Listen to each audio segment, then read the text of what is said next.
So we have a guest with us, an ex-student of Resonance, and his name is Gentleman Cadet Keshav Sharma. तो नाम के आगे मैंने कुछ लगाया है, that's for the title. So he is right now going through a training at Indian Military Academy at Dehradun. He is by profession engineer, appeared for the Army entrance test, cleared the Army entrance interview, SSP interview, which is one of the most trickiest interview. And then he is finally going through a training at IMA. IMA is a very big training establishment of the Army. जो लोग भी NDA से select होते हैं, CDA से select होते हैं, anybody who wants to become an officer in the Army, उसको IMA के अंदर training करनी पड़ती है. Similarly, अगर किसी को Air Force ज्वाइन करना होता है, ऑफिसर बनना होता है, उसकी जो ट्रेनिंग होती है उसको बोलते हैं हम AFA जाना पड़ता है, which is Air Force Academy. ये डुंडीगल हैदराबाद में है और नेवी के लिए अलग से ट्रेनिंग एस्टैब्लिशमेंट्स हैं. So we are very fortunate कि हमारे केशव ने 9-10 भी यहीं से किया है. He was a student of PCCB in year 2013 से 2015 तक PCCB के स्टूडेंट थे और फिर YCCB के स्टूडेंट थे. ठीक है. So would like to welcome Keshav. Please give a round of applause.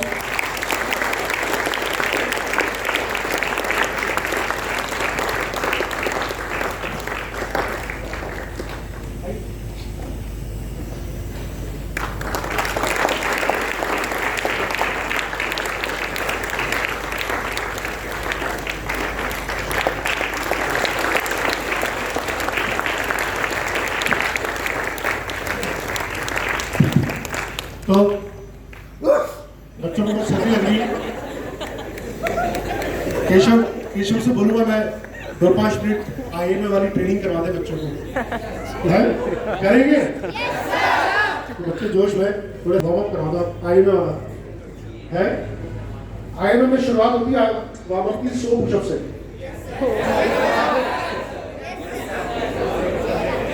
ठीक है.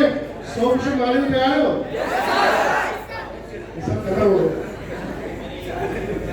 चलिए साल की इस बाइक पे है केशव. शेयर हिज एक्सपीरियंसेस और क्या 9-10 के भी कुछ एक्सपीरियंस होंगे तो वो भी शेयर कर सकते हैं. ठीक है.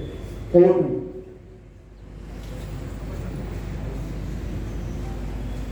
Hello. Hello guys. How are you? Hi. Give me a hi. Hi. आवाज नहीं है. Give me a hi. Louder. Louder. Louder. Louder. Louder. That's the spirit. So guys, you might be thinking that a random guy, you don't know me, you have seen me first time, right? Yes sir. And I know it's a freezing morning in Kota, and you might be thinking, यार काम खड़ा करके सुबह, right? So I won't take much of your time. I'll share some experiences. So let me give you a brief introduction of myself. So my name is Gentleman Cadet Keshav Sharma. I was born and brought up in Kota City, Rajasthan. And I've done my schooling from Sarpadamba Singhania School, Kota, Rajasthan. And I joined PCCB in 2013. And I was a part of PCCB till 2013 to 15 as a student. I've completed my class 9th and 10th from PCCB itself, and after that I joined YCCB, Resonance, you might be knowing, and I completed my class 12th in 2017, and after that I joined VIT Vellore for my BTech in Civil Engineering, and I got graduated in 2021, and after that I worked in Bangalore in corporate. And I joined Indian Military Academy in July 2022. So guys, first of all, I'll ask you some questions. So, how many of you love army or defense? Raise your hands. Okay. And how many of you ever dreamt of joining army or air force or navy? Like, joining Resonance is different and doing IIT, JEE is all together different. But we have some dreams, right? तो सपने देखते हैं अपन. वो जो life में चल रहा है अलग है और जो अपन सपने देखते हैं वो अलग है. How many of you have ever dreamt of joining army? Like अच्छी लगती है यार, अगर चांस मिले तो ज्वाइन करूंगा. एयरफोर्स अच्छी लगती है, फाइटर प्लेन अच्छा लगता है, नेवी अच्छी लगती है यार. How many of you? So I see quite a few hands here. So before I go to that part, I'll share that what I did when I was of your age. So when I joined in 2013, so I was not having initially, क्योंकि मेरे को ऐसा लगता था कि यार कहाँ फंस गया यार. मैं स्कूल में बस बंक करते थे क्लास को, ठीक है, पूरे टाइम खेलते थे, आके तो घर पे मैं तो पढ़ ही लेता था. सो और डैड ने कहा एक बार जाके देख, अच्छा लगेगा. मैं गया, I joined Resonance, and at that time our classes were held in J2, Talwandi वाला building, old building. Now we are here. So first few days I was very sleepy in the class, क्योंकि मेरी आदत पड़ी हुई थी खाना खा के सोने की. तो क्लास लगती थी 3 o'clock से, उस टाइम पे आया 3 o'clock से क्लासेस होती थी. And I tell you that after few days मुझे मजा आने लगा, because you meet new friends, new people. Classes भी अच्छी होती है, and you get, it is a kind of revision what you study. Like मैं तो स्कूल जाता था, so it was a kind of revision. And once you revise the things, you don't need to open your books at home, you are studying same things, right. अगर कोई चीज school में पढ़ी अपन ने, तो वही चीज यहाँ पे पढ़ रहे हैं अपन, तो क्या लगता है कि ये तो रिवीजन हो गया अपना, जो रिवीजन अपन घर पे बैठ के करते हैं, तो अपना काम आसान हो गया बेसिकली. और यहाँ के जो नोट्स रहते हैं, like they are brief notes. तुमने कभी ध्यान दिया होगा, लाइक मॉड्यूल्स मिलते हैं ना तुम्हें, so if you go through those modules, तो मैं सोचा कई बार शायद एनसीईआरटी में कभी जल्दी से रिवीजन करना हो तो अपना मॉड्यूल पकड़ते होगे तुम लोग, एनसीईआरटी नहीं पढ़नी पड़े, राइट. ऐसा ही होता है. सो उसका फायदा क्या रहता है, एक तो देखो तुम्हारा रिवीजन हो रहा है, तुम्हें कुछ अच्छी कंपनी मिल रही है, तुम्हारे अच्छे दोस्त बनेंगे यहाँ पे, right. And I tell you that अभी मैं कोटा आया हूँ मेरे वेकेशन पे, अभी मेरे 4 दोस्त मेरे अभी भी टच में रेजोनेंस वाले, बिकॉज उस टाइम पे we all from different schools, we met for the first time in Resonance, तो तुम्हें नए दोस्त मिल रहे हैं, राइट. एंड हमारी क्लासेस आई गेस अभी भी ऐसा ही होता होगा, classes are knowledge plus fun, right. पढ़ रहे हो बट मजा आ रहा है पढ़ने में, राइट. ऐसा थोड़ी ना होता है कि बोर हो रहे हैं. एंड हमारे टाइम पे तो इतना मजा आता था, मैं रात को हम 8 o'clock जाते थे, शायद 7-8 उस टाइम पे जाते थे. कभी भी ये मैंने घर पे जाके नहीं बोला कि मैं थक गया हूँ मम्मी, ऐसे करके मुझे मजा आता था. उसके बाद फिर मैं थोड़ा बहुत पढ़ के सो जाता, ठीक है. So quite a few things की कई लोग ऐसे होते हैं, तुमने सोच रहे होगा कि लाइक आईआईटी करना है, जेई करना है, राइट. अभी तुम कितने सारे सोच रहे हैं आईआईटी करना है, लाइक 10th के बाद तुम आईआईटी क्लिक जाओगे, और कितने नीट वाले जो आईआईटी ऑप्ट कर रहे हैं, उन्हें पता है कि 12th के बाद एक एग्जाम होता है एनडीए का. कितनों को पता है? अब एक चीज और बता दूं मैं तुम्हें, लाइक बहुत सारा को पता नहीं होगा. सी आईआईटी का फॉर्म भरते ही हो तुम सब, right. You fill the forms of IIT and all other colleges. एक एनडीए का भी भर देना, जिसने भी रेस किया था ना, and like ever dreamed of joining army, so वो एनडीए का फॉर्म भी भर देना. I will tell you the reason why. IIT में जो सिलेबस आता है, एनडीए का syllabus is same math, same physics, same chemistry, same. And थोड़ा बहुत तुम्हें जीके एंड करंट अफेयर्स पढ़ने होते हैं, and they are very easily available of YouTube, many channels are there. तो अगर कोई सपना देखा है, राइट, तो सपने रह जाते हैं अगर पूरे करने की कोशिश नहीं करते, ठीक है. So you need to fight for your dreams. यहाँ पे दिल में हाथ रखना अपने. अगर दिल कह रहा है ना कि देना एनडीए, तो देना जरूर, ठीक है. जिससे बाद में रिग्रेट नहीं रहेगा, right. The worst thing you will face in your life is regret, यार काश उस टाइम एनडीए नहीं दिया, राइट. आज से 3 साल 4 साल 6 साल बाद जब मुड़ के देखोगे ना, तो ये नहीं होना चाहिए दिल में कि यार ये काश कर दिया होता. जो है अभी, बाद में कुछ नहीं, राइट. समझ रहे हो. एक तो एनडीए देना, और एक और होता है कि लाइक कई सारे जो नीट वाले कितने हैं, राइट. तो बायो लेनी है, राइट. तो बायो के बाद you will do your medical, right. MBBS की डिग्री मिलेगी. और ऐसा मिसकंसेप्शन है, बहुत सारे लोगों को पता ही नहीं होता है, जो नीट कर लेते हैं उनके बाद आर्मी ज्वाइन कर सकते हो आप, right. There is a corps in army medical corps, right. What who are they are the doctors, right. So there is a exam which you give, and once you clear that exam, you call for interview and you can join army as well. So for the bio people, don't get disheartened, right? You can still join the army if you want. Air Force as well and army as well.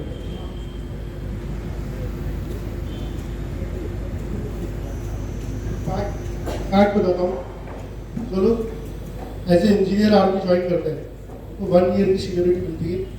और जो लोग as a doctor army join करते हैं उनको 2 years की seniority मिलती है। अगर आप एज ए डॉक्टर ज्वाइन करेंगे तो यू बिकम सीधे स्टेट में आपको कैप्टन का स्टेटस मिलता है, आपको लेफ्टिनेंट की रैंक नहीं मिलती, ये सीनियरिटी मिलती है। अगर एयरफोर्स में भी अगर आप एज ए डॉक्टर ज्वाइन करते हैं तो सीधा फ्लाइट लेफ्टिनेंट ज्वाइन करते हैं, you not join as a flight officer, आपको 2 ईयर्स की सीनियरिटी ऑटोमेटिकली मिलती है। और मेडिकल का ऑलरेडी आर्मी का एक बहुत बड़ा फेमस कॉलेज है, उसका नाम है AFMC, armed forces medical college.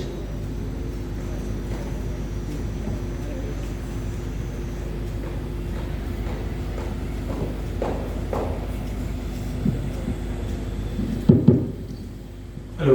So I was telling you that after joining your medical as well, after doing your medical as well, you can join your army as well, army, air force, navy.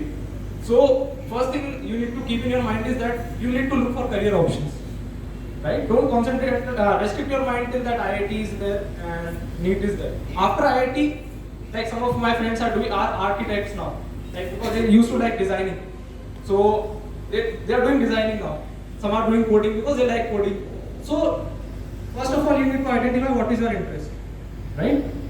कौन सी ऐसी चीज है जो तुम बिना bore हुए पूरे दिन कर सकते हो और अगले दिन फिर उठ के वापस नहीं कर सकते, right?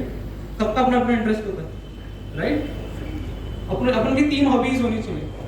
First one for earning money, right? Second one is for staying fit, right? And third one is for recreation. You need to find out your 3 hobbies, right? पहली कौन सी? earn money. So first one is for earning money. Second one is for staying fit. Any pick up any game, anything, any physical activity, right? Gym, anything, any game which you like. Third one is for recreation, listening music, which will relax your mind, right? A recreation or your hobby, right? Okay. And now I'll share something during my days. Like you might be wondering that like how I got benefited from PCCP. So first of all, I was telling you that I got a revision, a simple revision. Like school में I used to listen. वही सीधी चीजें यहाँ पे आ जाती थी तो मुझे exams में कभी पढ़ना ही नहीं पड़ता. I used to open books, सब पढ़ा हुआ रहता, ठीक है? And due to these efforts of my teachers in PCCP, I secured 10 CGPA in 10th. 10 CGPA is equivalent to 95%. Like highest is there. Okay. And after that, 12th and graduation. So when you are during your graduation days, so keep your mind active and keep searching for options. I used to search that I was not able to give NDA, so how I can join army? So I got laptop. So the best power which is there in your hands is your mobile, right? Most of you are having your mobiles, right? So now it depends upon you how you use that mobile. One is like whole day watching movies, YouTube, it's good. Like for recreation, like half an hour, 1 hour, it's good. But how you use it for your benefit, right? It totally depends upon you, right? Mobile is a boon if you use it in that way, right? वो नुकसान भी करेगा, फायदा भी करेगा, right? It totally depends upon you कि तुम उसको कैसे use करते हो, right? और अपने लिए सारे करियर ऑप्शंस खुले रखना आगे जाके, right? आगे जाके ये नहीं कि खुद को रेस्ट्रिक्ट कर लिया कि मुझे सिर्फ इंजीनियर ही बनना है, बट होता ना कि अपनी ये जो 3 चीजें बताई थी, वन फॉर अर्निंग मनी, ठीक है, दैट हॉबी, तो तुम उसको ऐसी हॉबी लेना जो तुम्हारा इंटरेस्ट हो, समझ रहे हो? क्योंकि अगर कोई ऐसी चीज भी कर ले तो लाइफ में जिसमें तुम्हारा इंटरेस्ट नहीं होता तो तुम काम तो करोगे but a feeling of satisfaction which is very important. रात को जब सोते हो, बेड पे गिरते हो अपने, तो फीलिंग ऑफ सेटिस्फैक्शन होनी चाहिए कि हाँ मैंने आज दिन में कुछ किया, या मैं जो जॉब कर रहा हूँ या कोई भी काम कर रहा हूँ लाइफ में, अ फीलिंग ऑफ सेटिस्फैक्शन बहुत इंपॉर्टेंट, राइट? समझ लो, जैसे कई दिन आता होगा ना तुमने अच्छे से पढ़ाई कर ली, उस दिन खेल भी लिए, ठीक है, अच्छा खाना भी मिल गया, फीलिंग ऑफ सेटिस्फैक्शन होती है ना कि आज का दिन बिल्कुल बहुत अच्छा गया, right? That feeling of satisfaction should be there every day, ठीक है? और कुछ चीजें ऐसी हैं जो मैं तुम्हें बताना चाहूँगा, like from my experience. Like first of all, never give up on your dreams, सबसे इंपॉर्टेंट है, ठीक है? सपने देखने पे कोई टैक्स नहीं लगता, राइट? खुल के सपने देखो, ठीक है? मुझे ये बनना है, वो बनना है, क्योंकि दैट्स द फर्स्ट स्टेप. सोचोगे ही नहीं ऐसा करना है तो फिर कहाँ जाओगे, राइट? सपने खुल के देखो, और उन सपनों को देखने के बाद वो सपने सपने ही रह जाएंगे अगर उनके लिए फाइट नहीं करोगे. Always fight for your dreams. जब तक जिंदा फाइट करना है अपन को, right? Every day is a struggle, ठीक है? कभी भी गिव अप नहीं करना अपने ड्रीम्स को, और जो तुम्हारी ड्रीम है ना उसको ऐसे काट के ना अपने बेड के सामने लगा देना, सुबह उठते ही वही दिखती है तुम्हें, ठीक है? बहुत अच्छी चीज है। जैसे ना कभी होता है कि यार मन डाइवर्ट हो रहा है, अभी ये जैसे तुम्हारी एज है, बहुत सारे डिस्ट्रैक्शन मिलेंगे, मोबाइल है और बहुत सारी चीजें, डिस्ट्रैक्शन समझ रहे हो तुम लोग, ठीक है? बट अपना एम क्या है, मम्मी पापा ने किस लिए भेजा रेजोनेंस? For studies. तो अपना पहला एम से डाइवर्ट नहीं होना कि मुझे फर्स्ट ऑफ ऑल एक अच्छी सी परसेंटेज, डिसेंट परसेंटेज बनानी है, ठीक है? और होता क्या है कि अगर अपन टॉप करने की सोचते हैं तब जाके कुछ डिसेंट बनती है, ठीक है ना? अगर सोचोगे 65% बनानी है तो 50 पर तक जाओगे, अगर सोचोगे 100 बनानी तब जाके 80, 85, 90 पर लैंड करोगे, ठीक है? तो गोल्स हाई होने चाहिए, ठीक है? एक फेमस कोट है, तुम्हें पता होगा नहीं हो पता होगा, try to aim for the, क्या है याद है, किसी ने सुना है quote? Try to aim for the sky. Yes sir. Then आगे किसी ने सुना है कोट? सर जो बता रहे, try to aim for the moon even if you fail you land up in the stars, you land in the stars. ठीक है? एम हाई करो, तो अगर तुम अपनी कोशिश में फेल कर दोगे तो उससे नीचे वाला तो तुम्हें मिल ही जाएगा, right? So first of all which I tell you that सपने देखो and fight for your dreams. अगर सोचा है कि मुझे ये करना है तो करना है, फिर कुछ भी हो जाए, ठीक है? Second thing is that have a positive attitude. Like life में अप्स एंड डाउन सबके आते हैं, राइट? मेरे साथ मेरा इंटरव्यू क्लियर नहीं हुआ था, लाइक जब मैं आईएमए में सेलेक्ट हुआ, that was my 8th attempt. I failed 7 times, 3 times for air force and 4 times for army, ठीक है? अगर मैं उस टाइम गिव अप कर देता तो आज शायद नहीं पहुंचता, राइट? तो गिव अप नहीं करना है, ठीक है? कोई चीज समझ नहीं आ रही तो अपन को उसको इतना प्रैक्टिस करना है, लाइक प्रैक्टिस सो मच। जैसे मेरी मैथ्स वीक थी जब मैं पीसीसी भी आया था, बहुत वीक, मैंने इतनी प्रैक्टिस की कि मेरे 10th में हाईएस्ट मार्क्स मैथ्स में आए थे, राइट? तो चीज तुम्हें परेशान कर रही है, right? Which is your biggest fear, उसको अपनी स्ट्रेंथ बना दो, उसको इतना प्रैक्टिस करो, खत्म कर दो उसे। अभी जैसे मैं आईएम में था, मुझे स्विमिंग नहीं आती थी, मैंने इतनी प्रैक्टिस की, now I am going for higher. तो पासिंग मार्क होता है 50 मीटर्स पासिंग के लिए होते हैं, I am doing 150 metres, I am qualified for higher, ठीक है? डाइविंग नहीं आती थी, डाइविंग करनी पड़ती है आपको वहाँ पे। डाइविंग में मेरे को पहले डर लगता था, यार मेरे को स्विमिंग नहीं आती, मैं डूब जाऊंगा। मैंने सारे डाइविंग टेस्ट क्लियर किए अपने, राइट? तो जो चीज़ तुम्हें लाइफ में परेशान कर रही है, कोई होता है कि यार ये सब्जेक्ट समझ नहीं आ रहा, फिजिक्स समझ नहीं आ रहा, उसके पीछे पड़ जाओ आप लोग, राइट?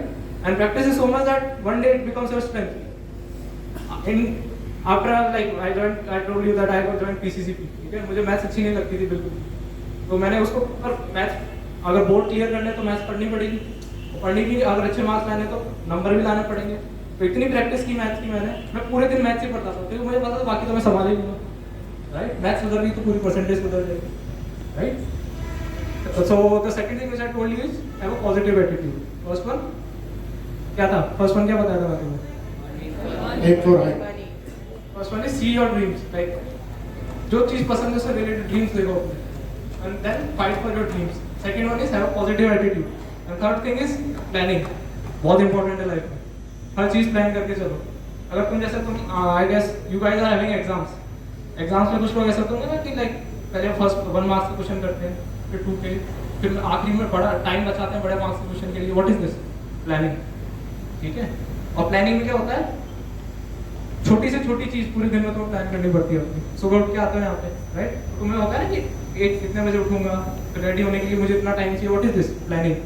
तो कोई भी चीज कर रहे हो लाइफ में उसको प्लान करो, ठीक है? बहुत हेल्प करेगी तुम्हारे लाइफ में, ठीक है? और प्लानिंग में एक चीज इंपॉर्टेंट है, अगर जो मेरा पहला गोल है वो नहीं हुआ तो मैं क्या करूंगा, right? Plan A and plan B, ये भी बहुत इंपॉर्टेंट है, ठीक है? तो एक ये भी करना दूंगा आगे, Because they are running late for the. so and I'll wind up with my talk with a few lines, ठीक है? So these are famous lines and I love these lines.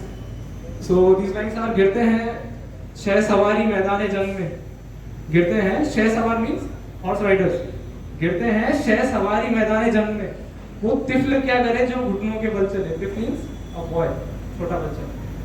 तो समझना इस लाइन को, गिरते हैं शह सवारी मैदान जंग में, और तिफल क्या करे जो घुटनों के बल चले। So that's all from my side. So any doubts from your mind?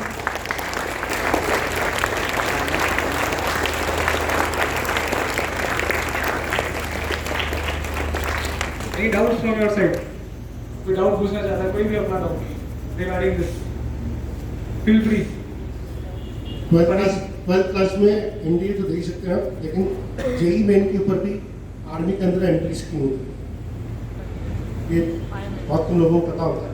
NDA तो एक अलग एंट्री स्कीम है, लेकिन अगर जेई मेन में अगर आपकी अच्छी परसेंटाइज आती है तो भी आप डायरेक्ट एसएसबी के लिए क्वालिफाई होते हैं। What sir is saying that अब कई सारे लोगों को लगता है कि सिर्फ 12th के बाद अगर आर्मी या डिफेंस ज्वाइन करना है तो सिर्फ एनडीए ही होता है। एक ऐसी एंट्री होती है, entry means a type a way that is known as technical entry scheme. Means तुम्हें एनडीए देना ही नहीं है, तुम सिर्फ जेई दो। जेई देने के बाद उसमें फॉर्म फिल कर दो, तो होता क्या है, कट ऑफ आती है उसमें कि like all the people who have having more than this percentage in marks और this marks they will be called for interview, right. So कई सारे लोग ऐसे सोच रहे होंगे कि यार जेई के बाद एनडीए भी पढ़ना पड़ेगा, तो जो ऐसे सोच रहे हैं कि यार मुझे एनडीए नहीं देना, तो वो भी डिफेंस ज्वाइन कर सकते हैं। One is TES, technical entry scheme. तुम सिर्फ जेई दो, जेई तो देना ही पड़ेगा अगर जाना है तो।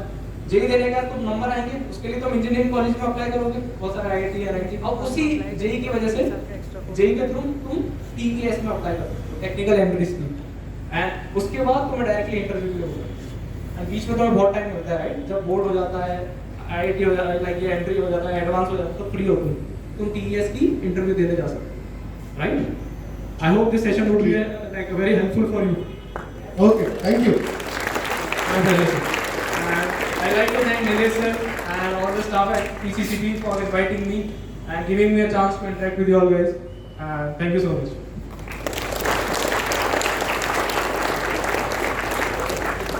So we'll skip the national anthem, we already did, okay?